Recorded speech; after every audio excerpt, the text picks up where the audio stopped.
Fideo dosbarth tu chwith ar gyfer mathemateg A2 uned 3. Dulliau Iteru i ddarganfod gwreiddiau fx yn haflu 0. Roddir gwreiddiau'r hafaliad ax² plus bx plus c yn haflu 0 gan y fformwla x yn haflu minus b plus neu minus ail isradd b² minus 4ac i gyd wedi rhannu dy 2a. Chi wedi gweld hwnna ar blaen. Mae yna fformwlau cyfatebol, yn fwy cymhleth wrth gwrs, sy'n rhoi gwreiddiau hafaliad cubic a rhai cwartig. Ond mae wedi cael ei brofi gan fathemategydd ifanc o Ffrainc, Evarist Galois, bod yna ddim fformwla yn bodoli i ddarganfod gwreiddiau hafaliad polynomial i'r pŵer 5 cwintig. Yn gyffredinol y mathemateg, yn enwedig y mathemateg ymhwysol, fe ddown ar draws hafaliadau sy'n naillai'n amhosib neu'n anodd iawn eu datrys gyda dulliau algebraig cyffredin. Yn aml, bydd yn rhaid defnyddio dulliau rhifiadol. Ystyriwn yr hafaliad x i'r pŵer 5 minus 6x² minus 73 yn haflu 0. Felly, gosodwn ni fx yn hafel i'r mynegiad ar y chwith. X i'r pŵer 5 minus 6x² minus 73. Ni angen profi pa x bydde yn gwneud hwnna fod yn 0. Felly, os gosodwn ni 2 mewn, ni'n cael yr ateb minus 63 mas. Os gosodwn ni 3 mewn, ni'n cael yr ateb 116. A fel ni wedi gweld, os oes newid arwydd mewn ffwythiant sy'n di-dor, bydd gan yr hafaliad fx yn haflu 0 wraiddyn yn y cyfwng rhwng 2 a 3. Felly ni'n gwybod hwnna i ddechrau. Gellir ddarganfod y gwreiddyn gan ddefnyddio dull cynnig a gwella, neu gellir defnyddio dull dwy rannu'r cyfrwng, mynd hanner ffordd. Cymryd canolbwynt m, y cyfwng presennol, wedyn yn rifo fm, a diddwytho cyfwng sy'n llai sy'n cynnwys y gwreiddyn o dan sylw. A ail adrodd hyn tan bod y cyfwng yn ddigon bach fel bod yr ateb o fewn y lefel cywirdeb gofynol. Felly, os awn ni hanner ffordd, ni'n cael f2.5 yn minus 12.84. Felly mae'n gwreiddyn ni nawr yn y cyfwng 2.5 i 3. Mynd hanner ffordd, 2.75 yn rhoi gwerth positif i ni, plus 38.90. Felly ni'n mynd rhwng 2.5 a 2.75. Mynd hanner ffordd eto, ac eto, nes bod ni'n cael y gwreiddyn i'r cywirdeb rydyn ni angen. Dull arall yw i greu dyluniad o'r hafaliad, ac os yw'n cydgyfeirio, bydd yn cydgyfeirio i wreiddyn o'r hafaliad fx yn haflu 0. Felly dyna ni'n hafaliad. Ail drefnu'r hafaliad i roi x yn haflu gx. X yn haflu ffwythiant arall o'r hafaliad gwreiddiol. Felly ysgymerwn ni'r x i'r pŵer 5 un ochr, wedi popeth arall o'r ochr draw, cymeryd 5 isradd, a mae gyda ni x yn hafel i ryw ffwythiant gwahanol. Ymchwiliwn ni fewn i rai o termau cyntaf y dyluniad sydd yn cael ei diffinio fel x1 yw canolbwynt y cyfwng ni'n gwybod sy'n cynnwys y gwreiddyn, a wedyn xn plus 1 yw ochr dde yn hafaliad ni, gxn. Felly ystyriwch yr Iteru. So 2.5 yw'n man cychwynnol ni, a wedyn xn plus 1 yw 6xn wedi sgwario plus 73 i'r pŵer 1/5, sef 5 isradd. Felly, gan ddefnyddio cyfrifiannell, gosod y 2.5 i fewn i ddechrau, a gwasgu'r ateb. Felly dyna'n ateb ni'n ymosod mewn yn yr hafaliad. Felly nawr, ni'n mynd i greu'r fformula. Felly, 5 isradd, tu fewn, 6,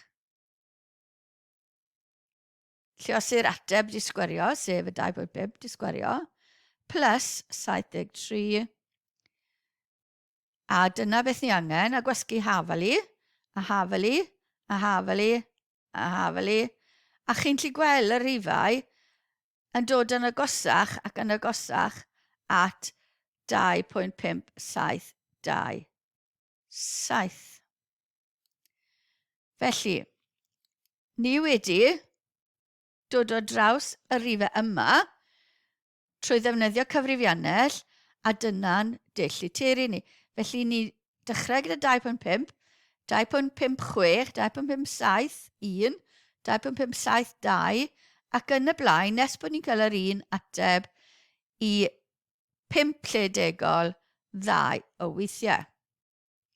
Os yw'r iteriad yn cygyfeirio i gwerth alffa, bydd hyn yn wreiddyn i'r hafaliad x yn haflu gx neu fx yn haflu 0. Mae'n edrych fel bod xn yn cydgyfeirio i gwerth alffa sy'n 2.5727 i 4 lledegol. Gellir defnyddio newidarwydd mewn ffwythiant di-dor i wirio mai 2.5727 yw y gwreiddyn yr hafaliad i 4 lledegol. Felly gosod 0.5 bob ochr i'r gwerth yna. Felly ni'n 2.57265 a 2.57275. Ni wedi tynnu 0.00005 o bob ochr, adio at hynny. A wedyn, F, yr un cynta, yn rhoi gwerth negatif i ni. F, gosod y mewn ar un gwreiddiau, cofiwch. Yr ail un yn rhoi gwerth positif i ni. Felly ni'n gwybod bod newidarwydd yn golygu bod y gwreiddyn yn 2.5727 i 4 lledegol. Os yw'r ffwythiant F yn ddidor, gall yr hafaliad gael ei aildrefnu fel x yn haflu gx, lle mae g hefyd yn ddidor. Os yw'r iteriad yn cydgyfeirio i gwerth alffa, fel mae n yn mynd yn fwy, bydd n yn wreiddyn i'r hafaliad x yn haflu gx ac fx yn haflu 0.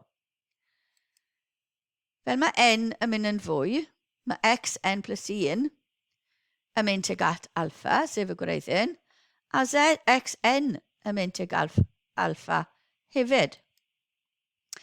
Ond mae xn plus 1 yn haflu gxn.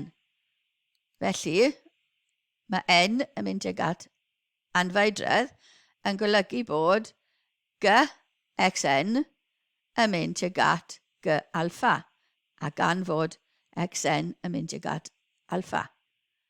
A mae g yn didor.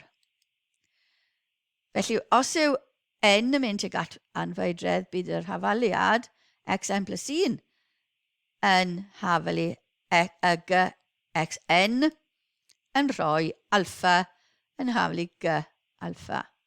Felly mae alffa dyn ni fel y gwreiddyn i'r ddau hafaliad. Felly mae alffa yn wreiddyn i'r hafaliad, a gan bod gx yn haflu gx yn aildrefniad o'r fx yn haflu 0, mae alffa hefyd yn wreiddyn i fx yn haflu 0. Os dwi'n cydgyfeirio. Gall yr hafaliad gael ei aildrefnu i'r ffurf x yn haflu gx mewn sawl ffordd. Felly dyna beth oedd gyda ni y tro diwetha. Gallwn ni aildrefnu fe i gael nid cymeryd 5 isradd, ond cymeryd x a rhannu dy x i'r pŵer 4. Felly mae x yn haflu 6x sgwar plus 73 rhannu dy x i'r pŵer 4. Neu, gallwn ni ffactorio'r ddoi derm gyntaf, mynd ar 73 draw. Felly mae x sgwar gyda ni x cube minus 6 wedyn, cymeryd x sgwar mas. a wedyn rhannu dy x a x cube minus 6. Ni heb ddefnyddio'r x sgwar achos gallwn ni gael, bydde rhaid i ni wneud plus neu minus. Felly ni wedi defnyddio 3 ffordd o gael x yn hafel i. Daliwch i'r fideo nawr a defnyddiwch eich cyfrifiannau i ymchwilio os yw'r etyriadau yma yn cydgyfeirio at wreiddyn. Y ddau yma. Dechrau 2.5 a naill ai honna, cygweld chi'n gallu cael ei ddod at 1 gwerth, neu honna, neu triwch y ddau. Mae gan yr hafaliad 3 gwahanol aildrefniad o'r ffurf sy'n rhoi'r 3 etyriad. Felly dyna beth o dynnu, a dyna beth y ddau yma dylech chi fod wedi dod o hyd iddo o'r sleid blaenorol. O'r canlyniadau, o'r timeline ni wedi defnyddio yma, gwelwn mae ond un etyriad sy'n rhoi dyluniad sy'n cydgyfeirio. Felly mae'r ddau arall yn dargyfeirio, yn mynd i ffwrdd o'r gwreiddyn. Yn y fideo nesaf, gwelwn dull graffigol i ddangos os yw'r ail drefniad fx yn haflu 0 i fewn i x yn haflu gx yn arwain at etyriad sy'n cydgyfeirio neu pheidio.